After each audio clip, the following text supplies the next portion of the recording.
baay'een isaanii dhugaadhaan sin jaaladha jedhanii fakkeessuuni. Inni kun immoo fakkeessuun kun immoo ilma namaa irratti miidhaa guddaa fida yookaan shamarran irratti miidhaa guddaa fiduu danda'a. Keessattuu dhiironni tokko tokko sin jaaladha, siifan du'a, siifan kana godha jedhu. Afaaniin malee wanti isaan gochaan agarsiisan tokkoyyuu hin jiruuni. Kun immoo shamarran goyoomsuu, shamarran akka isheen kaayyoo ishiirraatii adda taatu taasisuu, akkasuma jiruuf jireenya ishee irratti gufuu guddaa ta'udha. Wanti akkasii ilma namaatiif yoomiyyuu taanaan barbaachisaa miti. Ilmi dhiiraa shamarran tokko gaafa jaallate yookaan gaafa riileeshinii jaalalaa keessa galee jaalala dhugaadhaan gaafa ishee jaallate wantoota hedduu ishiidhaa taasisuu danda'a. Wantoota hedduu keessaas wanti ishii fayyada jiraachuu danda'u, wanti jireenya ishii keessatti bu'aa guddaa ishiidhaa fidan jiraachuu danda'u. Egaa wantoota viidiyoo kana fakkaatan argachuudhaaf mana kana subscribe gochuu hin dagatinaa. Beeksisa booda walitti deebi'a.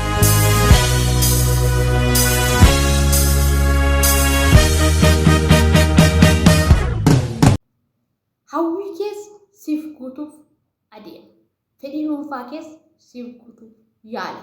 Dhiirri dhugaadhaan si jaallate. Ilaa baay'een namootaa gaafa uffannaa namaa ilaalanii, haala jireenya namaa ilaalanii madaaluu danda'u. Dhiirri garuu akkas miti. Dhiiratti kan ati madaaluu dandeessu erga itti siqxee eenyummaa isaa gaafa barte, background isaa gaafa barte, gaafa sun itti siqxee ilaaltee nama tokko madaaluu ni dandeessaani. Garuu haga kanatti dhiira halaala teessee waa inni uffannaa gaarii uffatuuf, waa inni jedhuuf namni kun gaariidha, namni kun anaaf ta'a, namni kun immoo jireenya koo boruuf naaf ta'a jettee yaaduun tasuma hin barbaachisuun. Kanaaf barnoota kanaaf fakkaatu argachuudhaaf wiirtuu jaalalaa subscribe godhaa isiniin jechuun jaalladhaa. Hamma dhumaatti waan na dhaggeeffattaniif galatoomaa. Dogongora jiru immoo hundumaa na of kalchaa isiniin jechuun barbaada. Egaa subscribe keessa hin dagatinaa. Turtii gaarii naaf qabaadhaa. Haga sagantaa biraa walitti deebinutti bakka guddaa akka ati geessu sirraa barbaada.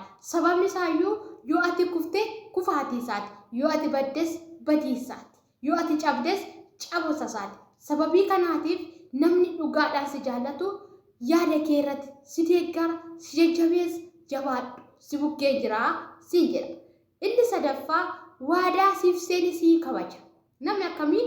Namni dhugaan si jaallate, dhiirri dhugaan si jaallate waadaa siif seeni tasuma miisin godhu yookaan iddoo akkanaatti na eegi yoo siin jedhe bakka sunitti siif argama. Iddoo akkanaatti yoo isa waamte iddoo sunitti siif argama. Guyyaa rakkina keetti, guyyaa waan hundumaatti walumaa galatti waadaa kee namni dhugaadhaan si jaallate yookaan dhiirri dhugaadhaan si jaallate tokko waadaa kee siif kabajaanii. Dhiira hunda miti. Fakkeenyaaf namoonni baay'een keessan isin aggaxamuu danda'a. Dhiira tokko gaafa riileeshinii jaalalaatiin walitti dhuftanii yookaan hariiroo jaalalaa keessatti gaafa isin walitti dhuftanii waadaa walii galuu dandeessu. Garuu immoo waadaa sun gaafa faayidaa tokko sirraa barbaade, faayidaa sun sirraa dhabe, waadaa sun daqiiqaa tokko keessatti diigee si biraa deemuu danda'ani. Maaliif? Gaafa faayidaa sirraa dhabe jechuudha. Namni akkamii?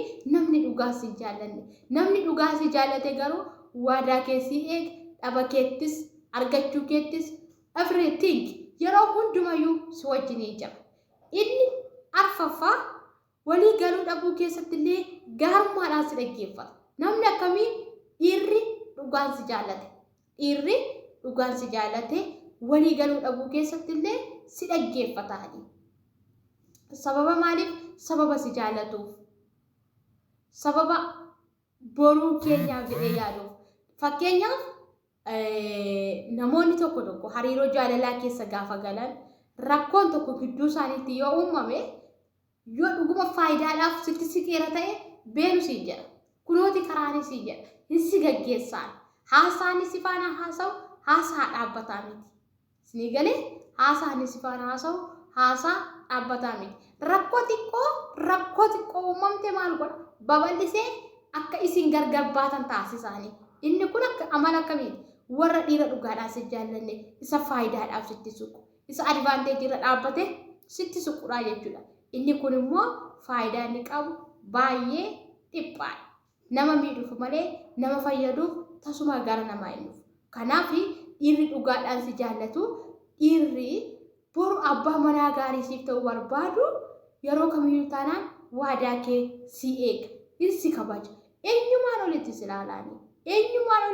ilaalaani akkasuma inni shanaffaa daangaa fi fedhii dhuunfaa kee siif kabaja daangaa fi fedhii dhuunfaa kee siif kabaja asirratti sirriitti na dhaggeeffadhaa maal jechuu keessa hin oolu dhiirri hunda miti daangaa kee fi fedhii kee kan siif kabaju dhiira hunda miti keessattuu fakkeenyaaf dhiironni gara hariiroo jaalalaa keessa gaafa seentanii yookaan hariiroo jaalalaa keessa gaafa waliin seentan dhugaadhaan si jaalata yoo ta'e daangaa kee si eega fedhii kee si eega si kabaja maaliif jennaan akkati miidhamtuun barbaadu fedhii isaarra fedhii kee eegaanii si galee nama akkamitti namni dhugaadhaan si jaalatu jechuudha garuu immoo namni dhugaadhaan si jaalanne faayidaadhaaf sitti suqu fakkeenyaaf dhiironni tokko maal argina gaafa hariiroo jaalalaa keessa gaafa seenanii dubartii tokkotti gaafa siqan yeroo itti fedhii ishee malee mana siree qabanii akka dirqiitiin gudeedantu jira inni kun daangaa darbuudha si galee daangaa darbuudha fedhii ofii dursuudha akkasumallee saatii barbaadetti akka barbaade ishee irratti taasisuu barbaada yeroo fedhiinsaa isa dhufe qofatti yeroo ishee barbaadutu jira jechuudha inni kun immoo daangaa ishillee darbee fedhii isaa kabachiisu fedhii ishillee kabajuu dhiisee fedhii isaa kabachiisuu qofaadha jechuudha inni kun immoo riileeshinii jaalalaa keessatti hariiroo jaalalaa keessatti iddoo nama dhabsiisa yookaan namni tokko akkasiin kabajne akkasiif iddoon kennine akkasiif jaalala hin qabne mul'isaanii jechuudha kanaafiyyuu dhiirri dhugaadhaan si jaalatu daangaa kee siif kabaja kana natti hin darbii yoo jette sitti hin darbu si kabaja si jaalata si dhabuu hin barbaadu waan ta'eef yooyaa nagaa fi jaalalli waaqayyoo bakkaa fi haala isin jirtan maratti isiniif haa ta'u anaa dhufu baga nagaa dhuftan akkam jirtu hordoftoota wiirtuu jaalalaa chaanaaliin kun chaanaalii wiirtuu jaalalaati karaa chaanaalii kanaatiin odeeffannoo riileeshinii jaalalaa akkasuma walitti dhufeenya jaalalaa akkamitti jireenya keenya keessatti jaalala keessatti bu'aa guddaa agarsiisuu dandeenya kan jennu karaa kanaan wal biraan geenyaani egaa warri mana kanaaf haaraa taatan subscribe gochuun akkasuma immoo like gochuun akkasuma immoo share gochuun hiriyoota keessaniin biraan nagaa isiniin jechuun jaalladha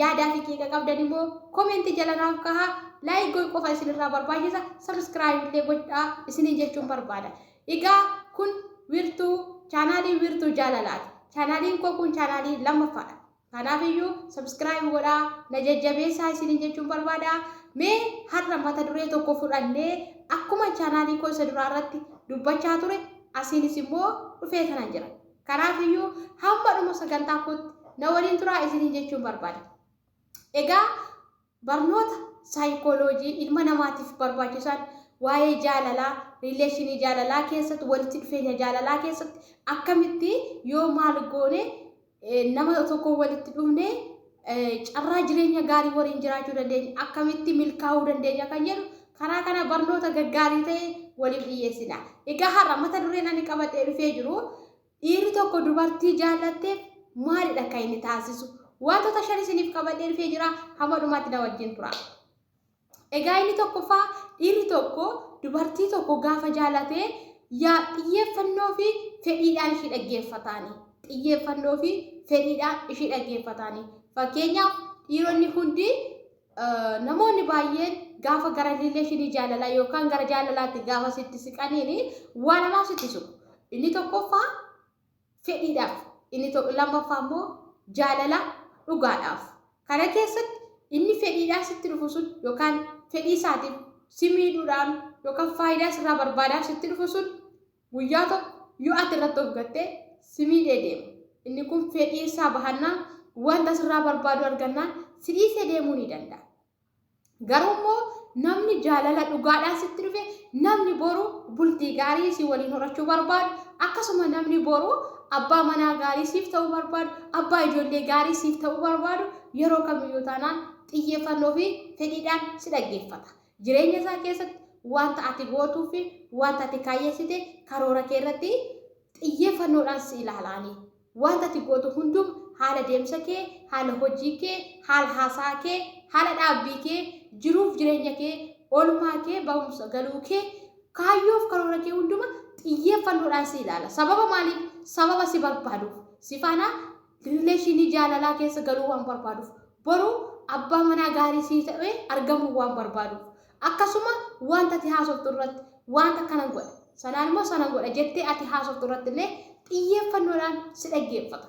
Fakkeenyaaf namoonni fedha fooniitiif yookaan faayidaa sirraa barbaachaaf gara kee dhufan dhugaa dubbachuuf akka ati haasoftu carraa siif hin kennan. Sillee hin dhaggeeffatan. Inni kun immoo nama miidha malee tasumaa nama fayyaduu hin danda'u. Inni lammaffaa yaada isheetiif iddoo guddaa kenna yookaan yaada keetiif iddoo guddaa kennaani. Wanta ati yaaddu hundumarratti si jajjabeessaani. Fakkeenyaaf ati waan tokko yoo yaadde sanirratti jabaadhu si bukkeen jira, siifan jira, siifan ta'a, siifan dhaabbadha. Gaafa siin jedhee dhiirri tokko dhugaadhumaan si jaallateera yookaan immoo boru abbaa manaa gaarii akkasii ta'u amaniini. Sababni isaayyuu hundi namaaf hin dhaabbatu.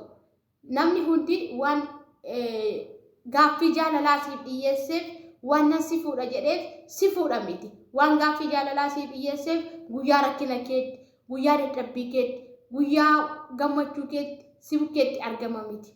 Namoonni akkuma sila siniin jedhe faayidaadhaaf gara namaatti siqan guyyaa rakkinaa sirraa baqatu.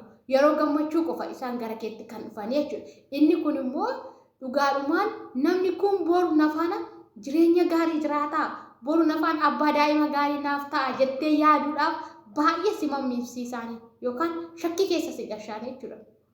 Kanaaf dhiirri dhugaadhaan si jaallatu, dhiirri boru abbaa manaa gaarii siif ta'uu barbaadu yaada kee hundumarratti akkasuma iddoo guddaa ati geessu si jajjabeessa, iddoo guddaa